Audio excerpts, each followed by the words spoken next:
Welcome back, everyone. Today, we're taking a deep dive into a world where even cosmic entities have family drama. Oh, yeah, Neil Gaiman's The Sandman. definitely. And I'm a huge fan. Big fan. But you've sent over some really interesting analyses on how this series tackles family and legacy. Yeah. And trust me, these aren't your average family squabbles. No. Especially when you're dealing with these immortal beings who literally embody like the forces of existence. Right. So where do we even begin with this? Well, I think the best place to start is with the endless themselves. Okay. Dream, death, desire, despair, delirium, destiny, and destruction. Wow, that's a lot. It is a big family. So how does Gaiman make these cosmic beings with all their power, Yeah. resonate with us mere mortals? Well, I think it's the little details that he gives them. He gives them personalities and flaws, histories that kind of mirror our own experiences. I see. Like, take desire, for example. Okay. Always manipulating their sibling dream, which feels like a very human act of sibling rivalry, right? Totally. Just on like a cosmic scale. Amplified, yeah. And then you've got Death, who, despite, her role, Right. is often the voice of reason and compassion. How interesting. Almost like that grounding older sibling we all wish we had. So even though they're like shaping the very fabric of existence, Yeah, they're still bickering and supporting each other, Right. just like any family. exactly. It makes you wonder, can you ever truly escape those dynamics, even if you're, say, the Lord of Dreams? That is the question, isn't it? Yeah. And I think it gets to the heart of what Gaiman's exploring here, this burden of legacy. Okay, Dream, also known as Morpheus, is responsible for the dreaming, right. a realm that touches countless lives across time, Mm-hmm. but his actions have consequences. Oh, I see where you're going with this. Yeah, not just for himself, but for everyone. And we see this play out in his relationship with his son, Orpheus, right? Exactly. Like there's that scene where Dream refuses to help Orpheus, Heartbreaking. choosing duty over his like paternal bond. It is. It's just heartbreaking. It is. And it really shows how that weight of legacy can clash with like personal desires. For sure. But what's fascinating is that Gaiman doesn't present like a simple right or wrong answer here. Oh. He forces us to confront the complexity of these choices. Oh, absolutely. Like, is it always about upholding tradition and duty, even at the cost of personal happiness? Or is there room for forging a new path? Which brings us to Destruction, Yes. who literally walks away from his role. Big statement. I mean, that seems like the ultimate rejection of legacy, wouldn't you say? It's a bold move. Yeah. It raises all sorts of questions about free will versus determinism, Oh, definitely. Can we ever really escape our predetermined roles? It's a tough one. Destruction chooses to define himself outside of his assigned function. Yeah, It's a powerful statement about personal agency. absolutely. But of course, it has consequences too, right? Right, like leaving this void that others have to grapple with. Exactly. So even when you're in Endless, you can't escape those ripple effects of your choices. No. It's not just about you. It's about how your actions impact everyone else. And it's not just about the Endless themselves, right? Right. We also see this play out with those human characters who get caught up in their wake. Absolutely. Think about Rose Walker, Oh, yeah. the dream vortex, The vortex. practically destined to be like a pawn in this cosmic game. Or Lyta Hall, Oh yeah, protecting her son no matter what. a mother who will fight tooth and nail. Yeah. It's like Gaiman is showing us that even in this world of cosmic beings, it's the human stories that really ground those themes of family and legacy. Couldn't have said it better myself. And it makes us question, how much control do we really have over our own lives, It's the age-old question. right? How do we forge our own identities when faced with forces that seem beyond our control? Whoa, those are some pretty heavy questions. They are. And we haven't even gotten to how Dream himself evolves over the series. Yeah. He starts off as this rigid, duty-bound figure, Very stoic. but his interactions with his siblings, especially Death and Delirium, they really push him in a different direction. They do. Let's talk about Death for a second. Okay. There's that scene where she takes Dream on her rounds. Yeah, takes him to work, basically. Yeah. Shows him the beauty and the tragedy of mortal life.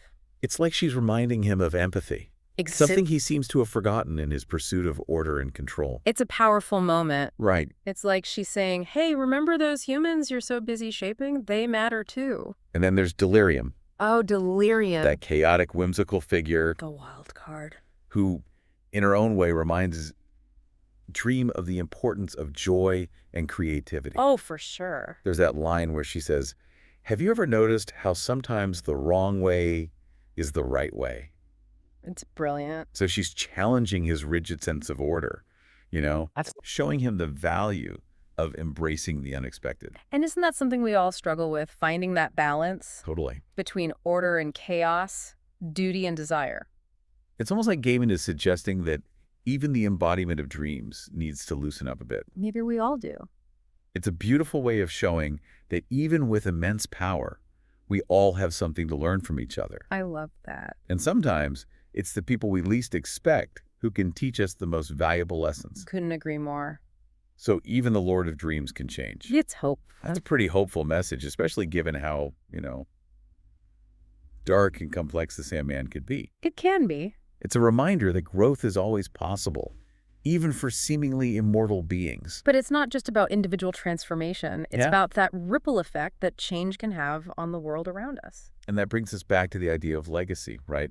Full circle. How does Dream's transformation impact the legacy he ultimately leaves behind? That's the big question. And what about the other characters who are grappling with the influence of the endless? So many stories. We've got a lot to unpack, so Yeah. let's dive into that in the next part of our deep dive. Sounds good. You know what's really interesting? It's how Dream's transformation really ties into the legacy he leaves behind. Oh, okay. Initially he's so focused on control, Yeah, very rigid. upholding this rigid perception of order. But as he evolves, his whole understanding of dreams and his role within them shifts dramatically. It makes you think about the stories we tell ourselves. Absolutely. Those narratives we cling to about like who we are, Yeah. what we're meant to do. It's like Dream's journey is almost a cautionary tale, isn't it?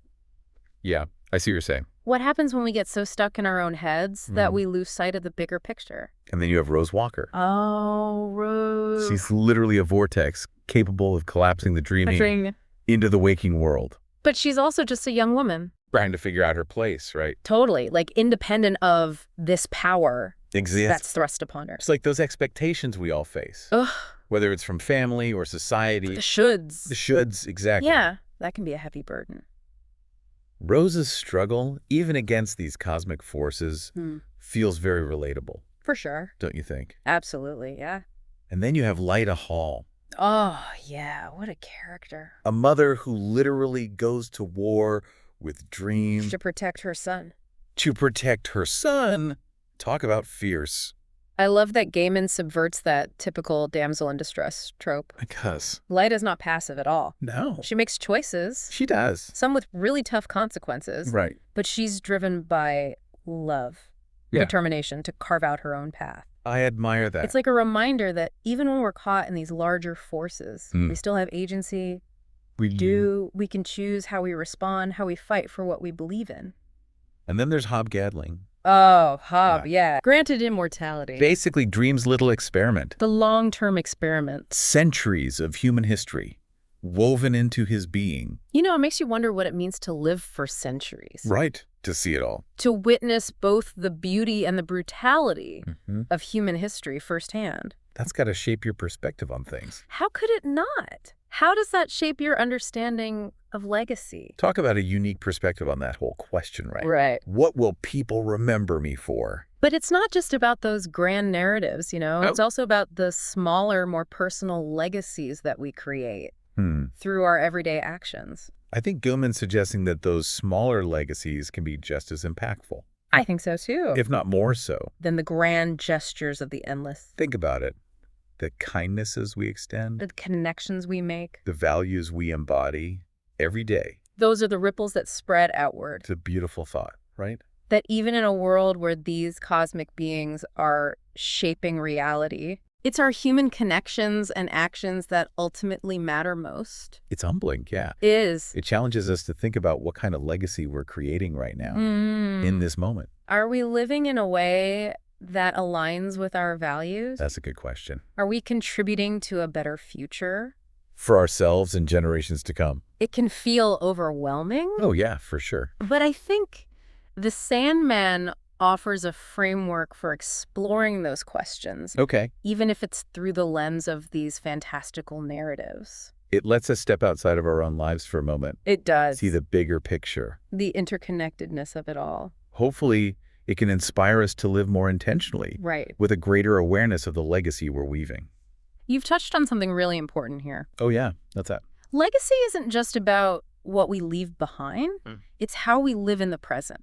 Oh, I like that. It's about the choices we make every single day, Yeah. the impact we have on those around us. It's about recognizing that we're all part of something larger than ourselves. Our actions have consequences, both positive and negative. And that's a pretty empowering thought, right? It is. It means that even in a world where so much feels beyond our control, we still have the power to make a difference. We can choose to create a legacy of kindness, Of compassion. of creativity. We can choose to build a better future. One small act at a time. I love that. It's a reminder that we're not just passive recipients of the past. Right. We're active participants in shaping the future. And I think that's one of the most powerful messages the Sandman has to offer. I agree. It's a story that stays with you. It really does. It makes you think about your own place in the grand tapestry of existence. We've explored a lot, haven't we? We have family, legacy, Human connection. but I think there's still more to uncover, Oh, yeah. especially about how the Sandman ends The ending. and what it all means for us. Ready to dive into that final chapter? I am. Let's go. Okay, so let's unravel this ending. Yeah. Where things get really interesting with, like, family and legacy. They do. You know, we've talked about how dream transforms throughout the series, but how does that ultimately impact the dreaming itself? Well, Dream's evolution doesn't just change him, right? Right. It changes the dreaming. Oh, okay. As he learns to embrace empathy, creativity, even change itself. Yeah. The dreaming becomes more vibrant, Interesting. more fluid. So it's like his own personal growth is reflected in the realm that he governs. Exactly. It's not just about Dream as an individual, right. but it's about how his transformation impacts countless other beings And stories. and Because of stories. dreaming. Like a pretty profound ripple effect. Huge ripple effect. Yeah. And this idea of a cyclical legacy, Okay. it really comes full circle at the end of the series when Dream finally succumbs to his fate. Right. A new dream emerges. So it's not a replacement. It's not a replacement. Oh. It's a continuation. Okay. But with this like fresh perspective I see. shaped by the experiences of the previous dream. Okay, so how does Gaiman handle this transition? Yeah. It could have been really easy to, like, hit the reset button, Right. but it doesn't feel like that. No, it doesn't. Why not? Well, I think it's because he emphasizes the interconnectedness of it all. Okay. The new dream. Yeah. He's influenced by the past. Okay. By the choices and sacrifices of the previous dream. It's like a passing of the torch. It is, yeah. Right. Recognizing that legacy is both a burden and an opportunity. It makes you think about how we view our own lineage. Absolutely. You know, we inherit traits, stories, Drama. even traumas from our ancestors. But we also have that power to choose how we carry those legacies forward. That's a powerful message about fate and free will.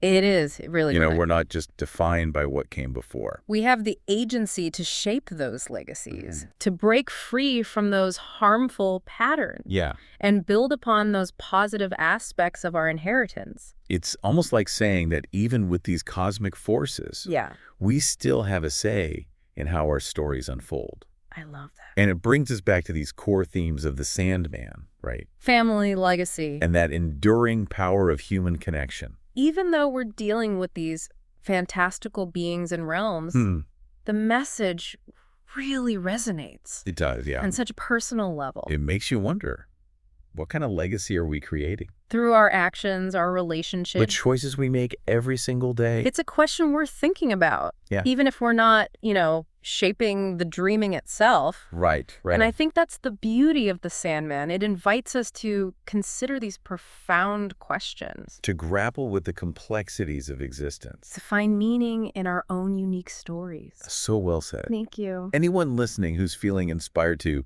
maybe revisit the comics, I highly recommend it. You'll discover, like, layers of meaning. So many layers. You may have missed the first time. And even if you're not a comic book fan, right, these themes, they resonate far beyond the pages. They do. They're universal. They're universal truths that we all grapple with. Whether we realize it or not. It's time to wrap up this deep dive. Another one down. But we'll leave you with one final thought. Okay. What stories are you weaving? Into the grand tapestry. Into the grand tapestry of existence. I love that. What kind of mark will you leave on the world? Until next time. Until next time. Keep exploring. Keep exploring. Keep questioning. Keep questioning. And keep diving deep. And keep diving deep.